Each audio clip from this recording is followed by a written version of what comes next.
March 1ஆம் தேதி ஒவ்வொரு மாசத்தோட முதல் தேதி ஆனாலே அந்த மாசத்துல என்னெல்லாம் ஃபினான்ஷியல் சேஞ்சஸ் வரப்போகுது, எதெல்லாம் நம்ம முன்கூட்டியே செஞ்சு முடிச்சு வைக்கணும், எதுக்கெல்லாம் டெட்லைன் நெருங்கிக்கிட்டு இருக்கு அப்படின்னு நம்ம ஞாபகம் வச்சுக்கிட்டு அதெல்லாம் செஞ்சு முடிச்சோம் அப்படின்னா அந்த மாசத்தை ரொம்ப ஹேசல் ஃப்ரீயா ரிலாக்ஸ்டா நம்ம கடந்து போகலாம்.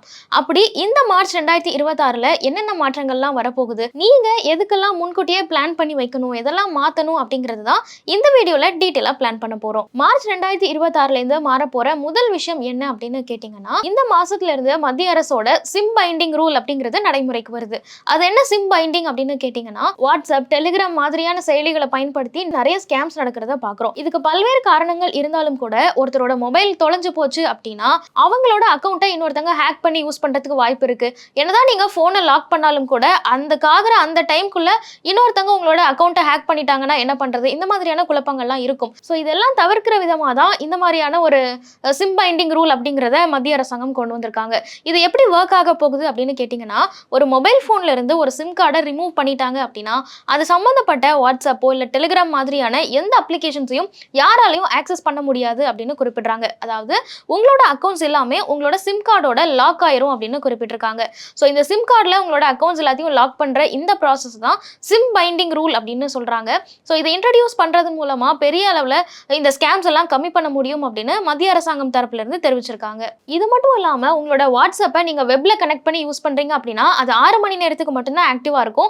6 மணி நேரத்துக்கு அப்புறமா அது ஆட்டோமேட்டிக்காக லாக் அவுட் ஆயிரும் அப்படின்னு குறிப்பிட்டிருக்காங்க.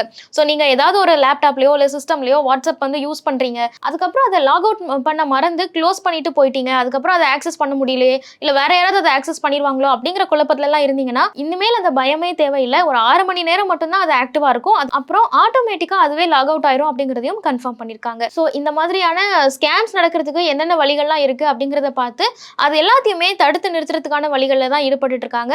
இந்த சிம் பைண்டிங் ரூல் அப்படிங்கிறது மார்ச் 2026ல இருந்து நடைமுறைக்கு வருது. இந்த மாசத்துல நம்ம தெரிஞ்சுக்க வேண்டிய ரெண்டாவது முக்கியமான ரூல் என்ன அப்படின்னா, இனிமேல் நீங்க உங்களோட ரயில்வே டிக்கெட் புக்கிங்கா இருக்கட்டும், இல்லைன்னா பிளாட்ஃபார்ம் டிக்கெட் எடுக்கிறதா இருக்கட்டும், இல்லை உங்க சீசனல் பாஸ் எடுக்கிறதா இருக்கட்டும், இதை எதையுமே நீங்க யூடிஎஸ் ஆப்பை பயன்படுத்தி செய்ய முடியாது. ஏன்னா ரயில்வே டிபார்ட்மெண்ட் யூடிஎஸ் ஆப்பை கம்ப்ளீட்டா டிஸ்கண்டினியூ பண்றாங்க. இனிமேல் யூடிஎஸ் ஆப் உங்களுக்கு செயல்பாட்டிலே இருக்காது. மார்ச் 1, 2026ல இருந்து யூடிஎஸ் ஆப்க்கு பதிலாக நீங்க ரயில் ஒன் ஆப்பை தான் பயன்படுத்துற மாதிரி இருக்கும். இந்த ஐஆர்சிடிசியோட ஆப்பை பொறுத்த வரைக்கும் நம்ம ஒரு தேவைக்கும் ஒரு ஆப்பை பயன்படுத்திட்டு இருந்தோம். ஸோ அதோட பயன்பாட்டு எல்லாத்தையும் கம்மி பண்ணி எல்லாத்தையுமே ஒரு ஒன் ஸ்டாப் சொல்யூஷன் மாதிரி ரயில் ஒன் ஆப்லேருந்து நீங்கள் பயன்படுத்துகிற மாதிரி தான் இதை டிசைன் பண்ணுறாங்க. ஸோ அதன் ஒரு பார்ட்டாக தான் முதல்ல யூடிஎஸ்ஸை டிஸ்கண்டினியூ பண்ணிட்டு யூடிஎஸ்ல உங்களுக்கு என்னெல்லாம் சர்வீஸ் கிடைச்சிட்டு இருந்ததோ அது எல்லாமே நீங்கள் இனி ரயில் ஒன் மூலமாக பண்ணலாம் அப்படிங்கிறத அறிமுகப்படுத்துகிறாங்க. ஸோ நீங்கள் அடிக்கடி ட்ரெயினில் ட்ராவல் பண்ணுற ஒரு பர்சனாக இருக்கீங்க அப்படிங்கும் பட்சத்தில் இனிமேல் உங்களோட யூடிஎஸ்ஸை நீங்கள் பயன்படுத்த முடியாது. அதுக்கு பதிலாக நீங்கள் ரயில் ஒன் ஆப்க்கு ஸ்விட்ச் பண்ணணும் அப்படிங்கிறத ஞாபகம் வச்சுக்கோங்க. இந்த மார்ச் மாதத்தில் நடக்க போகிற இன்னொரு முக்கியமான விஷயம் என்ன அப்படின்னா, இது மத்திய அரசு ஊழியர்களுக்கு ஒரு குட் நியூஸாக இருக்கும் அப்படின்னு சொல்லலாம். அது என்னன்னா டிஏ ஹைக் போடுறது. ஸோ எப்பவுமே ஜனவரி மாதத்துலேருந்து இந்த டிஏ கால்குலேட் பண்ணுவாங்க. ஆல்மோஸ்ட் அந்த பீரியட்கான டிஏவை மார்ச் மாதம் தான் அனௌன்ஸ் பண்ணுறதுக்கான பாசிபிலிட்டிஸ் இருக்குது. பல வருஷமாக அப்படி தான் பண்ணிட்டு இருக்காங்க. ஸோ அந்த அடிப்படையில் பார்த்தோம் அப்படின்னா இந்த மார்ச்சில் சென்ட்ரல் கவர்மெண்ட் எம்ப்ளாயீஸ் எல்லாருக்குமே டிஏ அனௌன்ஸ்மெண்ட் வரலாம். அதுக்கான ஒரு அனௌன்ஸ்மெண்ட் தான் எம்ப்ளாயீஸுமே ரொம்ப ஈகரா வெயிட் பண்ணிட்டு இருக்காங்க அப்படின்னு சொல்லலாம். ஸோ சென்ட்ரல் கவர்மெண்ட் எம்ப்ளாயீஸுக்கு இந்த டிஏ பத்தின அனௌன்ஸ்மெண்ட் இந்த மார்ச் மாசத்துல வரப்போகுது அப்படிங்கிறதையும் ஞாபகம் வச்சுக்கோங்க. இதன் மூலமா கிட்டத்தட்ட 1 கோடிக்கும் அதிகமான சென்ட்ரல் கவர்மெண்ட் எம்ப்ளாயீஸும் பென்ஷனர்ஸும் பயனடைவாங்க அப்படிங்கிறதும் தெரியுது. ஸோ அந்த அனௌன்ஸ்மெண்ட் எக்ஸாக்டா என்னைக்கு வரப்போகுது அப்படிங்கிறத நம்ம வெயிட் பண்ணி தான் பார்க்கணும். இந்த மார்ச் மாசத்துல நம்ம பார்க்க போற அடுத்த முக்கியமான சேஞ்ச் என்ன அப்படின்னா, பேங்க்ஸ்ல மினிமம் பேலன்ஸ் மெயின்டைன் பண்றது. ஸோ ரீசெண்ட் டேஸ்லயே பல பொதுத்துறை வங்கிகளும் இந்த மினிமம் பேலன்ஸை மெயின்டைன் பண்றதுல நிறைய மாற்றங்கள் கொண்டு வந்துட்டு இருக்காங்க.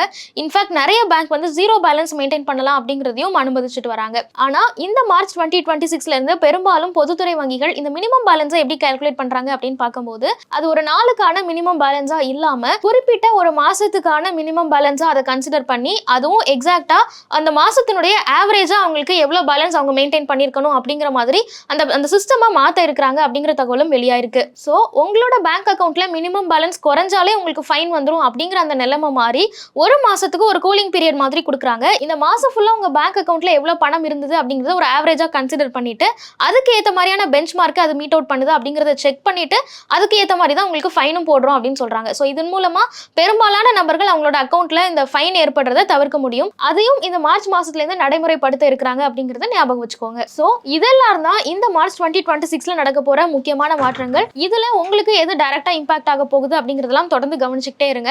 முக்கியமா இந்த மாசத்துல வர டெட்லைன்ஸா இருக்கட்டும், இல்ல இந்த மாசத்துல நீங்க செய்ய வேண்டிய முக்கியமான விஷயங்களா இருக்கட்டும், அதெல்லாம் மந்தோட ஸ்டார்டிங்லயே செஞ்சுட்டீங்க அப்படின்னா இந்த மந்த் ஃபுல்லா நீங்க எந்த ஒரு ஸ்ட்ரெஸ்ஸும் இல்லாம ரிலாக்ஸா கேரி பண்ணலாம். மேலும் ஈடி தமிழ் சேனல்ல வரப்போகும் பிசினஸ் மற்றும் அது ரிலேட்டடான வீடியோவை பார்க்க உடனே கீழே இருக்க சப்ஸ்கிரைப் பட்டனை கிளிக் பண்ணுங்க.